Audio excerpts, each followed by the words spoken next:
question I am living inside lately is how does a woman over 50 create an online business that allows her to finally truly be herself? I do not think I'm the only one that has this question. I always had intentions of starting my own business. I always wanted to be my own boss, but my career trajectory had me on a continuum of working for others. And I had a kick-ass career in so many ways. I'm very grateful for all of it. And I would say over a decade ago, I was restless. I was bumping up against the experience of realizing that the tables I would be sitting around as I built my career and went up in position, title, etc., responsibility, pay, was not likely going to be a table that I was going to join for many reasons. That's a whole other video. And I also just think I just didn't want to keep being the wind beneath the wings. I didn't want to just keep being the person who takes that leader, that C-suite leader, take their vision and it not really be my vision. There was always a great partnership. I feel like I've had some really wonderful bosses as well throughout my career. And definitely over a decade ago, I was ready to do something different. And I actually tried doing a version of what I'm doing now, but the world looked very different. There was no AI, there was barely social media. I think Facebook was the mainstream at the time. There, it's interesting because personal brand is becoming a thing. And I remember back then having this awareness because I've always been really passionate about branding and brand story because I feel like it's like the emotional connection that we have with things. And because my career started in retail, I was always very passionate about the story we're telling and what is the emotional connection and how do people feel like they want to become a part of this story, this family, if you will.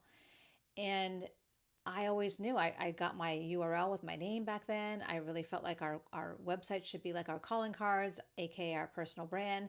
And I remember people like kind of looking at me thinking that was very strange. Like, you got to do something, you got to sell something. It can't just be about you. And, anyways, needless to say, here I am over a decade later creating a business that I have been building pretty much on my own. I've had some support. I am a part of a mastermind that's mostly focused on the TEDx journey.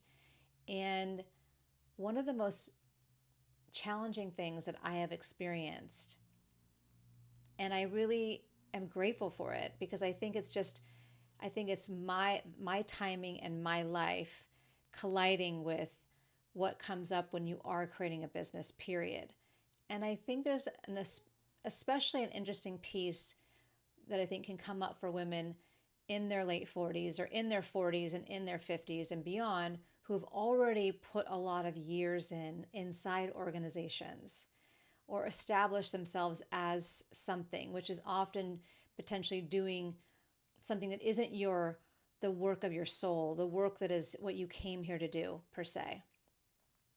And initially, it was a lot about like learning your niche and all these things, and that was a lot of the insight and the advice and the intel that I was getting from social media. And as soon as you click on somebody that you think is interesting and has some insight or has some knowledge or has some experience that you might want to listen to, that was my experience, then you start getting flooded and it's overwhelming and it's, I think, very challenging to like hear your own self and your own wisdom. But when you get to past 45 and beyond, you change, we change. I don't know, I can't speak for everybody else, but this has been something I've been experiencing. It's something I've experienced with the women that I've worked with. It's something I've experienced in general with people, but I can speak mostly for my own experience and for women. And you stop giving a fuck about a lot of stuff, but you become more comfortable in your skin. You don't need permission in the same way. You are also just tired. I think you could be really healthy. I'm a fairly healthy person. I'm actually healthier now than I was in my 30s. And there is something about being here and having life experience and having all the learnings that come from all those experiences. And if you are somebody that's on a personal growth path, or you take time for reflection, or you have a spiritual relationship, then you are getting to know other dimensions of yourself. And I've experienced that to be really powerful ways of having growth, but growth that you can really leverage and learn from and implement. That being said, when you're starting something new, like I was over 2 years ago creating an online business, I'm a proverbial student. I love learning. And I also know what I'm really good at, but I'm also very open to acknowledging where I have opportunity, or where I'm not an expert, or where I have learning to do. I've always been the person that's not afraid to ask the dumb question. And I also recognize that when you have 20, 30 years of experience, you also really know a lot. I know a lot about business, about strategy, about leadership, about building and creation, and all the things that actually are the heart of what keeps something moving and sustaining. Like the inner game, the inner life, the inner mastery. That's really what I talk about a lot. And that's great. But if you only want to talk to your echo chamber, that's, you can do that.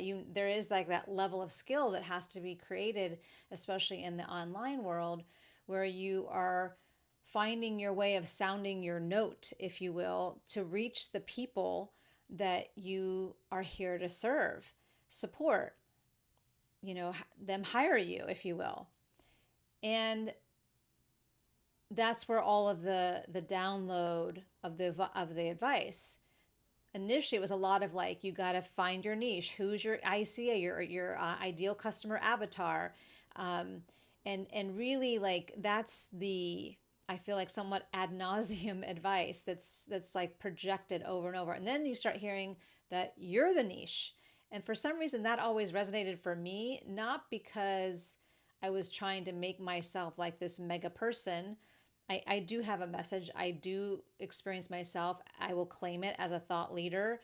I am writing a book. I have talks I want to give. And I will have my own personal brand. But essentially, I am driven by a mission. And my mission is to support you in finding your path of healing, because I know what the world would look like when more people had these skill set. And really, at the heart of it is so that you can move into your soul's highest expression. So that being said, what I wanted to talk about right now was the challenge that comes up, that I think we bump up against when we are on a mission to create our mission and in this online space. And it's very, I have such a deep level of empathy and compassion for anyone on this path, and especially women of color, women over a certain age, because it's not the same thing. It's not as easy. We didn't grow up with these devices in our hand. And I don't say this with judgment, but I mean, I have noticed that the people that tend to have quick growth are usually showing parts of their body. Their platform is often about beauty, and not beauty like products, although that can be one of them, but just there's a lot of beauty, the aesthetic, and we're all drawn to that. A lot of us are drawn to that. And or they're teaching you how to make money on that particular app or tool.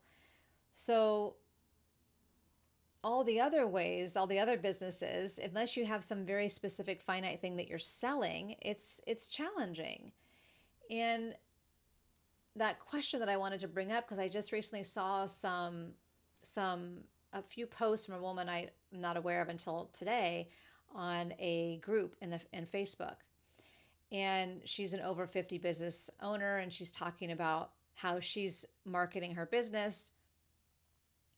And ultimately, it kind of was that confrontation in a good way of that question I have of like, how do you build your business?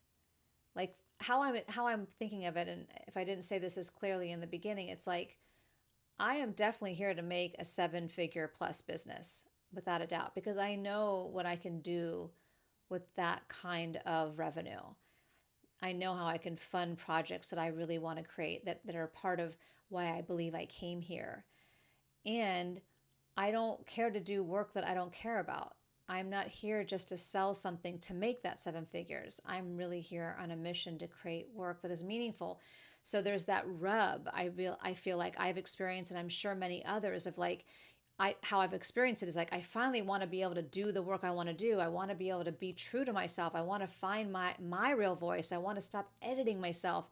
And then there's all this like intel and feedback and guidance and advice on how to actually do it. So if you want to create a business, then I mean, those are coming from a lot of people, not all, but a lot of them who have had success using those methods.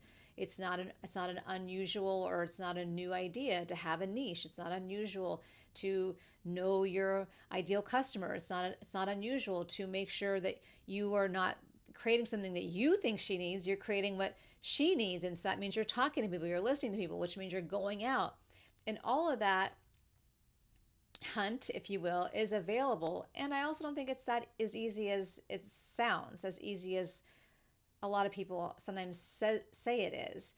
And if you're also keeping in mind that we all have different ways of showing up in this whole journey. So that's one of the things that I'm really present to. And what I've really appreciated about this challenge is that I really haven't known, to the degree that I am, how much I have not been saying what I really want to say. I, I've become so learned about societal constructs and the conditioning and the masculine and the feminine in ways that are beyond what I already knew. I've definitely understood the masculine and feminine energy. I've understood polarity. I've understood, obviously, I have a background in diversity, equity, and inclusion, and leadership development, organizational development. All those things have primed me and helped educate me and helped me help others. And I was not as conscious and aware, I should say, about the impact of patriarchy, for example. That's something that's been coming more forward for me over the last 3 to 5 years, but I'm experiencing it in new ways. And I think partially why I believe why I'm experiencing it more is because I'm becoming less, I don't know how I would describe it.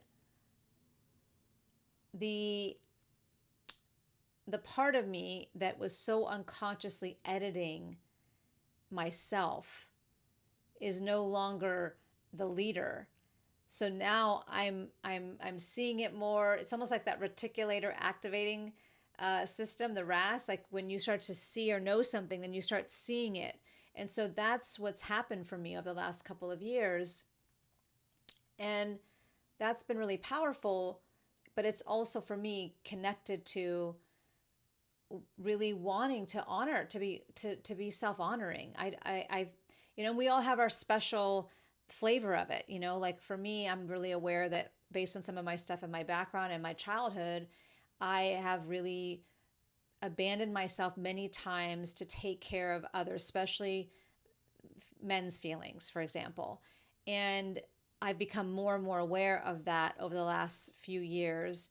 And that is also how I have not really honored myself. So I'm saying all that to say that I have become really conscious of it, and I don't want to do that. I mean, part of what's behind all the work that I feel like I'm here to do, that really for me started when I was in high school, and the books that I was trying to read to help answer the questions that I was having that nobody my age was ever thinking about or talking about. So I had nowhere to go to have this discourse. But I when I learn something, when I become aware of something, especially if I know it's something that's been harmful to me or been limiting me, I'm on a mission to transcend it. Like I don't want to keep being in that. So when that aha comes to me, it's another layer of responsibility that I feel I have to take the next level. Of course, things don't always click off, and I can't unknow it. And I believe that for all of us, if you're on a personal growth journey, or if you're participating in things, if you're choosing to grow and to be, um,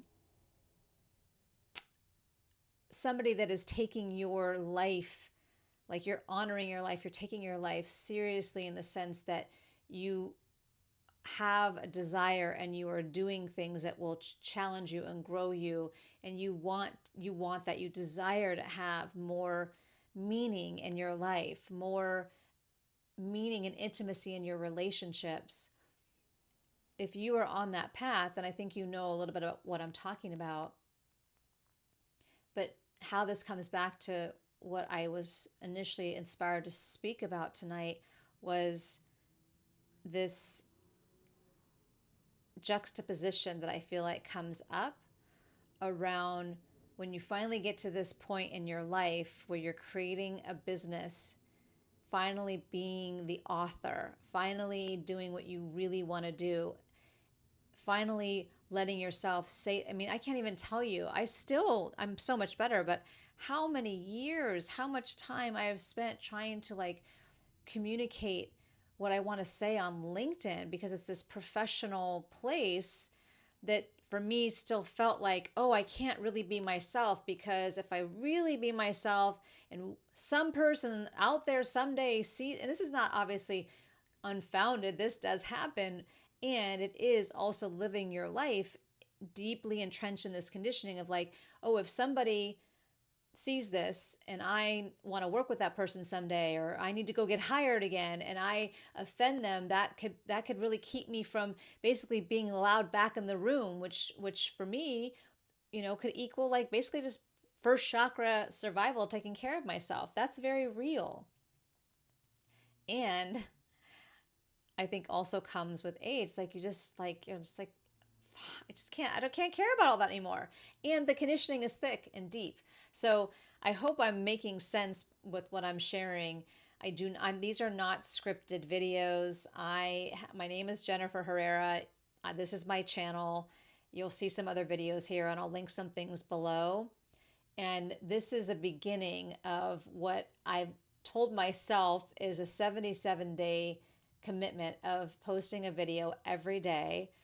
I have been inspired by Glow, and I also pay attention to when I'm getting messages. And I've seen some of her videos and her sharing this about being consistent with posting on YouTube. But then I started seeing, I'd like turn on YouTube for something else and I see a video that's talking about the exact same thing. And I've been getting these messages. So I decided that I would do this because I have no shortage of things that I really want to talk about. My intention is that there is value in these videos, and that will be part of the journey that will unfold. So to wrap up, what I got me going here today was just really wanting to acknowledge the reality, the truth with a capital T, that comes with wanting to build an online business in this like second half, if you will, of your life when you have so much experience. Like one of the things that I'll mention that gives us a little bit more, it's just another example, I should say, is that I had this like aha about 4 or 5 months ago in how I've been producing my podcast, that it's so ingrained in me to do all these layers that basically comes up as like overproducing, if you will. That's what it feels like as a team of one.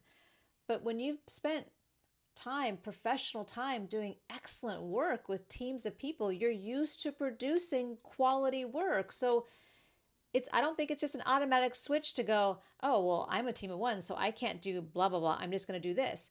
Especially if you're used to it coming out as a certain quality, or used to it, I mean, you could throw in there that I'm a Virgo and type A and all those things, but I really believe the conditioning of how we become who we are, which is very fascinating to me and something I will talk more about, is very much unconscious until we make it conscious. So for the woman that is, for anybody, but for the woman that is creating a business at this stage of life, I just want you to know that you are not alone. You are not alone, and you are not crazy. And if you have a drive, if you have a fire in your belly, if you have a song in your heart, if you know that you are creating something that's basically you honoring yourself, that capital S, self, and I don't mean like qualifying that. I'm just saying that when you are going after something, when you have a desire, that is yourself talking to you, wanting to integrate with you and to create something and to bring something into the world. If that's you, just know that you're not alone, and give yourself some grace and track your learning so that you can help keep them conscious for you. But you have a friend here. And if this is resonating with you and if you watch this far, thank you. I appreciate you and your time. And I would love to hear from you how this landed, how you're receiving it. And if you want to share any of your challenges or learnings, I would love to hear that as well. Until next time.